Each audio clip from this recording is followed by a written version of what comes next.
So our goal is to help them via mindset coaching and sessions done, goal setting sessions done with therapists to just understand that, okay, how can I look at my life holistically and then make a decision as to whether I really need to leave, or making certain tweaks to the way I do my job or I run my daily routine can allow me to continue. So that is how we actually approach it. We, like I mentioned, we're also actively approaching corporates to see what else. And this whole area of wellness support and feeling supported in order to make that transition back is a huge one. Actually, Yeah. I'm getting one more question before Vaibhav asks his question. There is another pressure what I have seen. Okay, during this period, they ask to, okay, you can leave the job and you can just take some rest with the baby and everything is fine.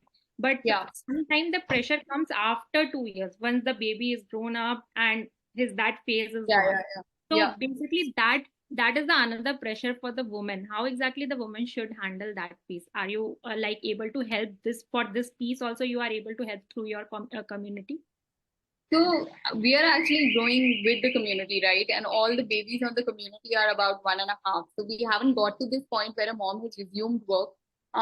There is a statistic that kind of says that 1/4 of women who resume work after maternity leave, like actually not 1/4, it's about 40%, 40 to 48% of women who resume work after maternity leave, they quit within 4 months of resuming, right? So it's not just necessarily at the 2 year mark.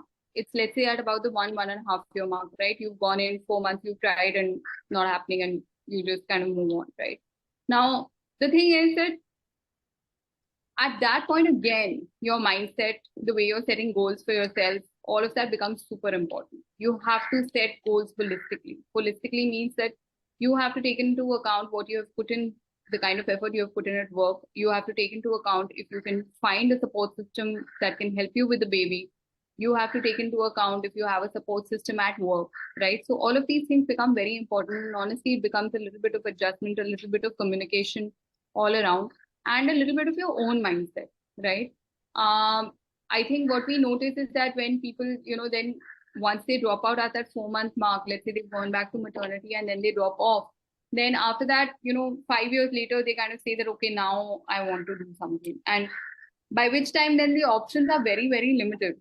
So what we try and tell them again, even at that stage, even at a later stage, is that see if you can do what you're currently doing more flexibly, right? There are a lot of roles that actually lend themselves to flexible work. There are a lot of roles that lend themselves to, working from home. There are a lot of roles that generally lend themselves to being done in a slightly different shape and form, right?